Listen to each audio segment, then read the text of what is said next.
Hello everybody, today I will discuss about the chapter water. First, formula of water, H2O. Its chemical name, dihydrogen oxide. Molecular mass, as 2 hydrogen present and the mass of hydrogen is 1, so 1 into 2 plus mass of oxygen 16, and number of oxygen atom 1, so 16 into 1 equals to 18 AMU. Now, we need water for, means what is the importance of water? First, domestic purpose. We need water for domestic purpose like cooking, drinking, washing and bathing. For agriculture purpose like irrigation, jute processing and dairy farming. Number 3, industrial purpose. It is used as a solvent, reactant and coolant. Now, occurrence of water. Answer, in the free state, in solid state, in the form of ice, snow and frost. In liquid state, on the earth's surface as river water, lake water, sea water and spring water. Below the earth's surface, in well water and moisture accumulation in the soil. Above the earth crust as dew and gaseous state as water vapor, clouds and fog. Next, in the combined state, water occurs in the combined form in all living matter, that is plants and animals. Water present in hydrated salt, for example MgCl2 6H2O, and in certain minerals. Earth's surface cover approximately 75% of the Earth's surface. Human body nearly 70% of the body weight. And food products, green vegetables 80 to 90% contain water, milk 80 to 85%. Then what is the physical properties of water? First, nature. Pure water is colorless, odorless and tasteless. Now its boiling point 100 degrees centigrade at a pressure of 760 mm of Hg, normal atmospheric pressure. But if pressure increases, boiling point of water also increases, and if pressure decreases, boiling point of water also decreases.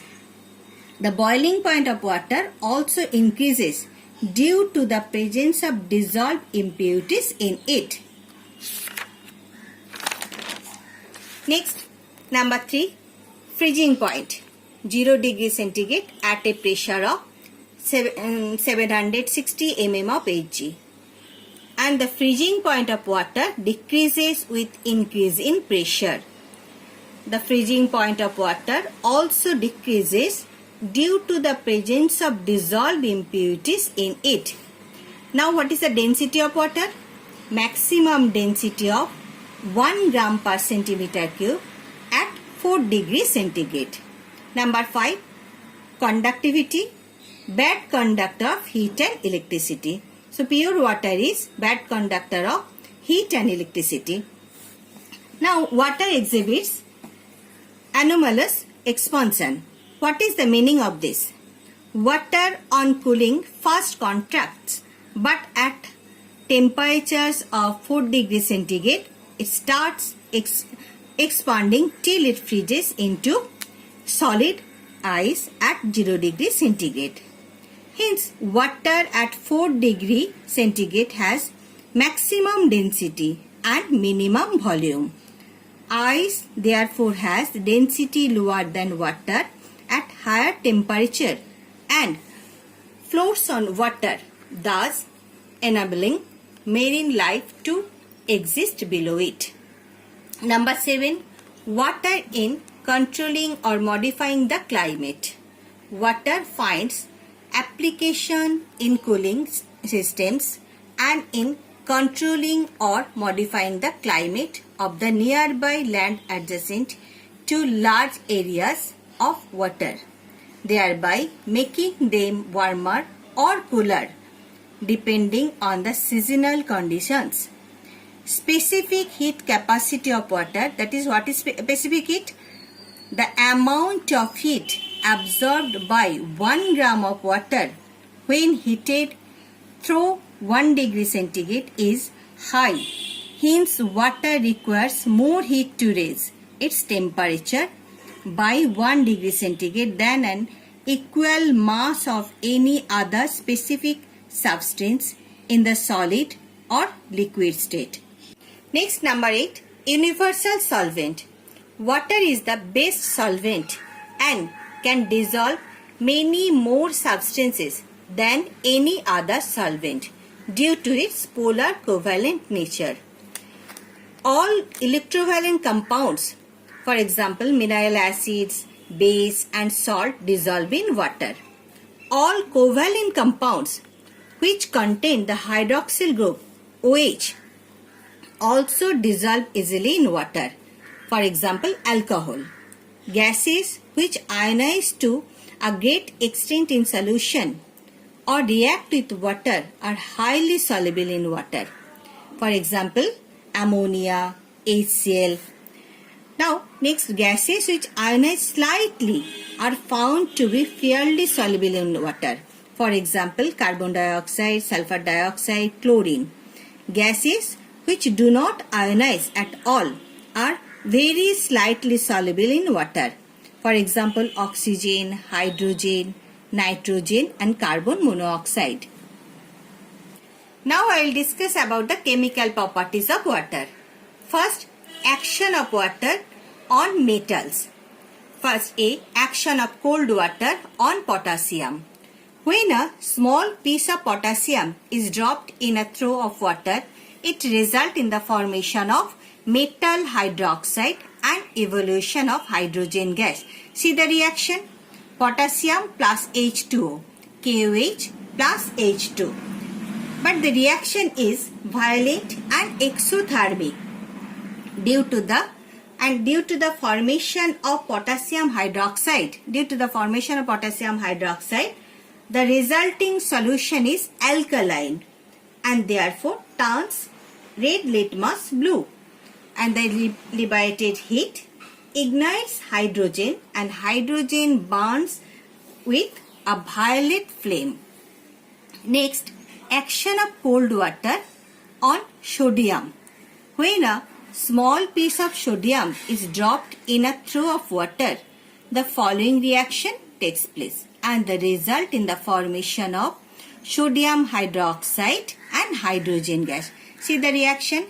Na, sodium plus H2O, sodium hydroxide plus hydrogen is formed. This reaction is also violent but comparatively less than potassium. The sodium melts into a globule and darts about in the water. Hence, the collection of hydrogen is difficult. Here, hydrogen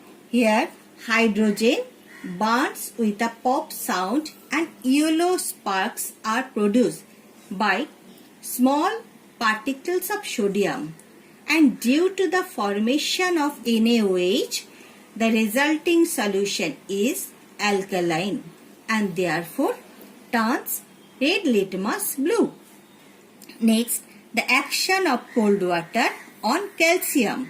When a piece of calcium is dropped in a throw of water, calcium hydroxide and hydrogen gas is formed. See the reaction. Ca plus H2O, CaOH whole 2 plus H2, and the reaction is slightly vigorous, but calcium is comparatively more expensive. The evolution of hydrogen starts briskly but slow down soon as the lime CaOH whole 2 produced forms a coating on the metal. The solution is alkaline and turns red litmus blue. Next, reaction of metal with steam.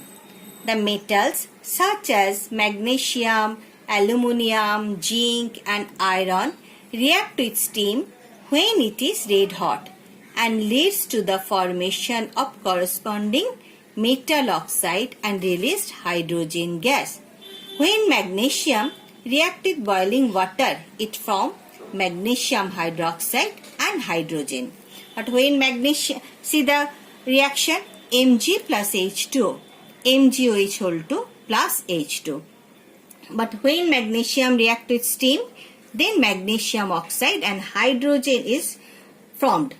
Now magnesium being less active than calcium display hydrogen very slowly at room temperature. However, the reaction is fast with steam, but the reaction stops soon as magnesium oxide forms a coating over the metal particles. Now next, when aluminium react with steam, then aluminium oxide and hydrogen gas is formed, which makes it, this oxide makes it inactive and stop the further reaction due to the formation of metal oxide. And it's coated on the metal and stop the further reaction. Now when zinc react with steam, then zinc oxide is formed and hydrogen gas is produced. Zinc oxide is yellow in color when it is hot, but when it is cool it is white in color. Now when iron react with water, then iron oxide is formed and hydrogen gas is liberated. The reaction is reversible. If the hydrogen formed is not removed, the iron oxide reduced back to the iron. Next, action of water on non-metallic oxide. When non-metallic oxide react with water, they form acid. See the reaction when carbon dioxide react with water, then carbonic acid is formed. When sulfur dioxide react with water, sulfurous acid is formed. When sulfur trioxide is react with water, then sulfuric acid is formed. See the reaction CO2 plus H2O, H2CO3, SO2 plus H2O, H2SO3, SO3 plus H2O, H2SO4. Next, action of water on metal oxide. When metal oxide react with water, they form base. See the reaction K2O plus H2O, KOH means potassium oxide when react with water, then potassium hydroxide is formed, which is a base. Sodium oxide when react with water, sodium hydroxide is formed, it is also a base. Calcium oxide when react with water, then calcium hydroxide is formed, it is also a base. So when metal oxide react with water, they form base. And this is for today. Thank you.